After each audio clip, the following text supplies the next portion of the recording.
Ekran! Ekranen jävlig ab, hos warnende waar. Ekran! En ik lood die aan met ons touwteranen.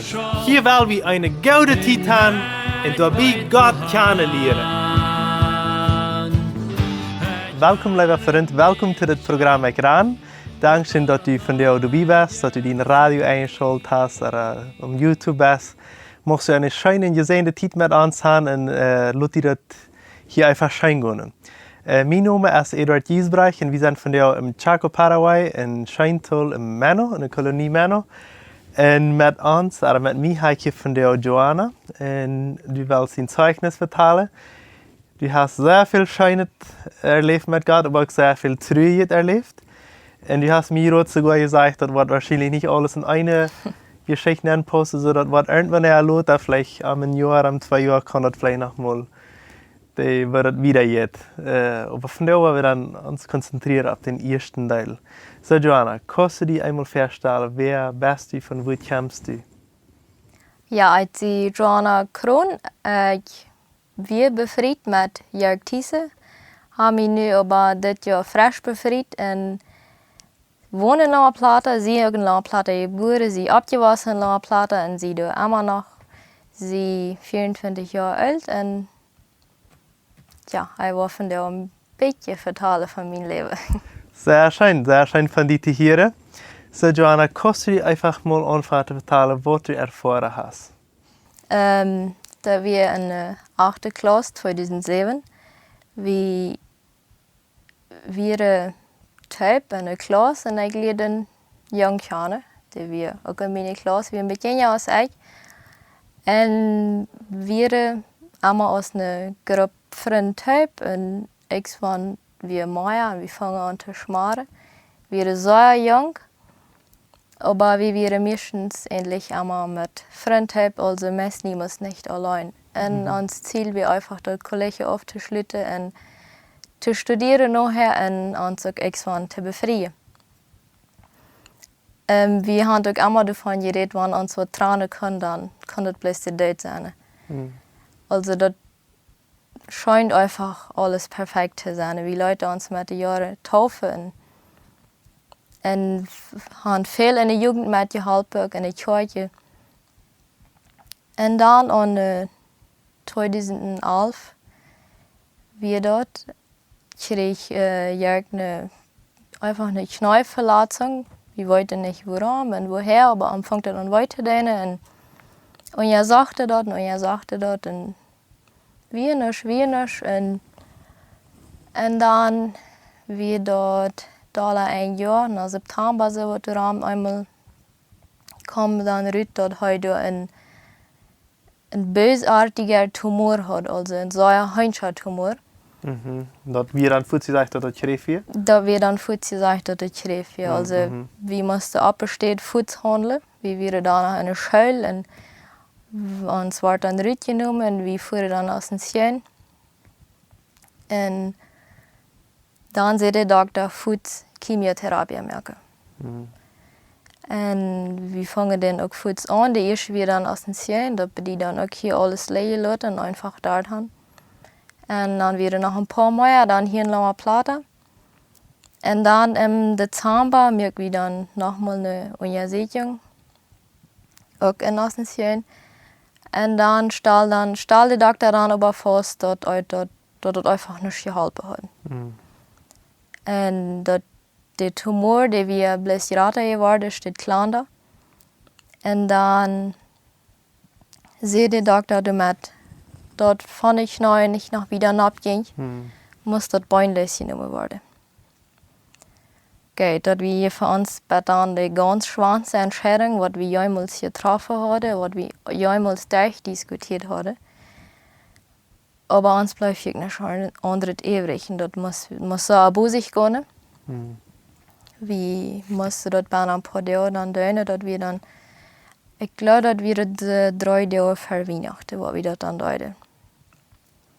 Sie haben dann das ein Bein dann aufgenommen. Und dann, wie hier, aber auch keine Halt mehr hier in Paraguay. En dan zei de dokter dan dat hij contact had in Curitiba met de dokters. En nou ja, dat was voor ons ook een schändlich grote herausforderung. Nu zouden we naar Brasilien fahren. Aber wir deden alles om Heilung te zoeken. En voeren dan ook naar Brasilien, wir ganz ruhig voeren daarheen, ohne dat we wisten wat ons te erwarten deed. Er waren zorgende mensen, er waren mensen die Duits kunnen, daar kunnen we blijven, daar kunnen we wonen, die helpen ons met alles. En zo fangen we dan zum Krankenhaus, dat we een Krankenhaus, dat we einfach bis ein Krankenhaus. En wenn zijn tumor zijn schrift in Kenia schreef we, kan hij in de Kenia-station aan. Dat betekent dat ik ook blijven kan. En de andere stationen waar het voor andere mensen weer durf ik niet blijven bij. Okay. En we vangen dan door ook meestal dan met de chemotherapie dan waren aan. En wie ook alles gaat. En ik zwaan aber ging dat geld heen. Onze verzekering kan dat ook al niet meer alle betalen. En dan hebben we veel gebeten. We wisten niet meer, we kunnen dat ook alle niet meer betalen. En onze verzekering ook niet. Nou ja, we willen dat aber wieder merken. En dan kunnen we ook een Brasilianische Krankenversicherung aanschrijven. We weten vandaag nog niet wie dat gegaan heeft. Aber dat ging van een dag op de andere dag.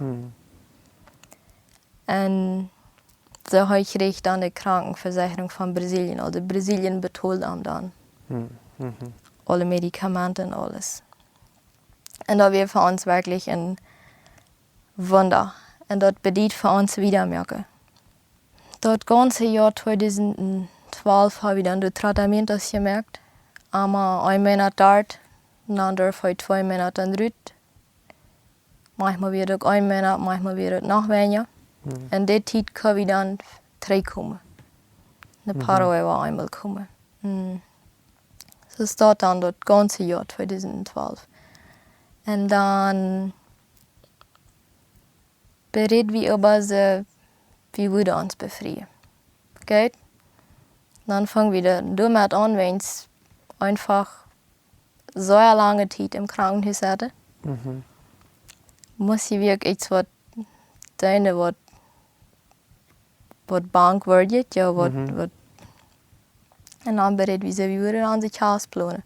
Hadden we er veel tijd om dat te doen. En dat hadden we dan ook. De plan we dan voor 2013 plan we dat huis dan. Ohne dat we wisten waar het wordt uitgaan, ohne dat we wisten waar we worden terechtkomen, de lijn komen, maar we worden dat doen. En dan weer het in december dan 2012, dan zei de dokter dan wieder in de huis kunnen. We worden dan ook, wenn het huis im januar weer, worden we dan thuis blijven. Ook gedaan, te Weihnachten en te huis dan ook. En dan weer een chemio te een.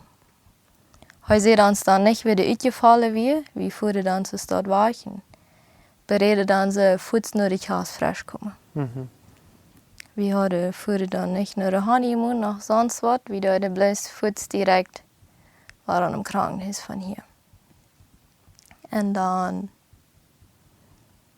zei de dokter ons dan dat het al een niks geholpen had, dat het geraten wie en meer wie en dat dan de longen endlich al iets in je geval waren.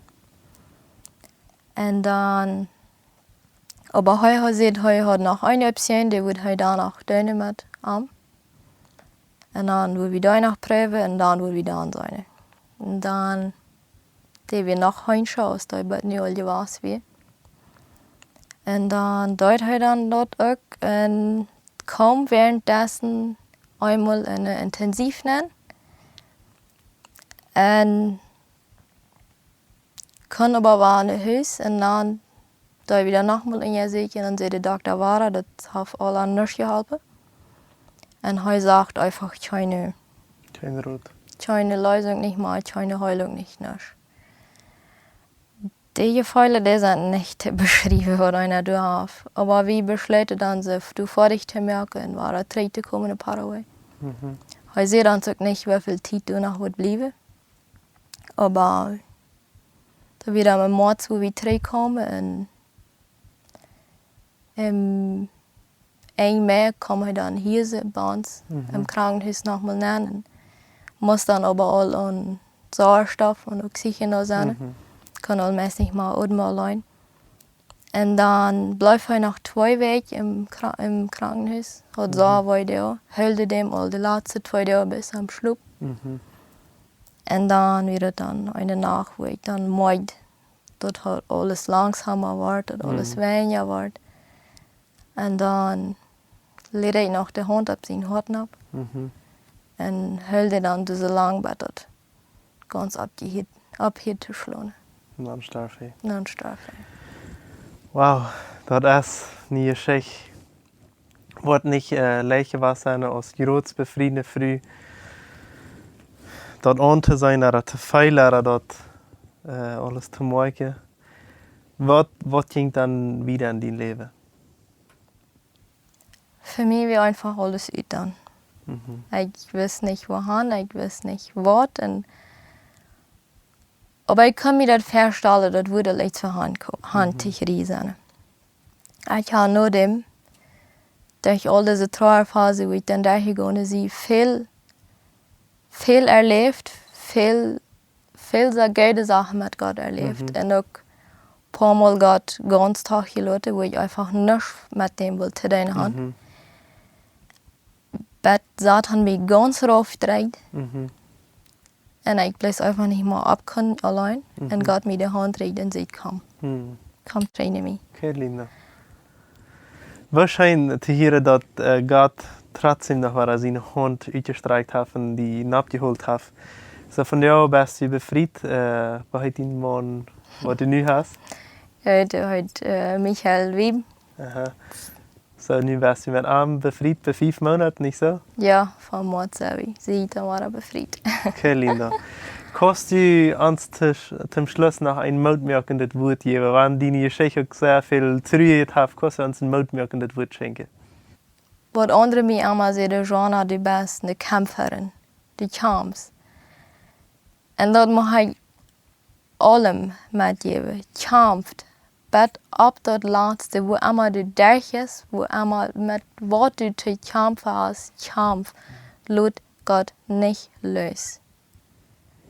Wow, vielen Dank schön für deine Worte und auch für dein Zeugnis, auch wenn das eine sehr traurige Geschichte ist.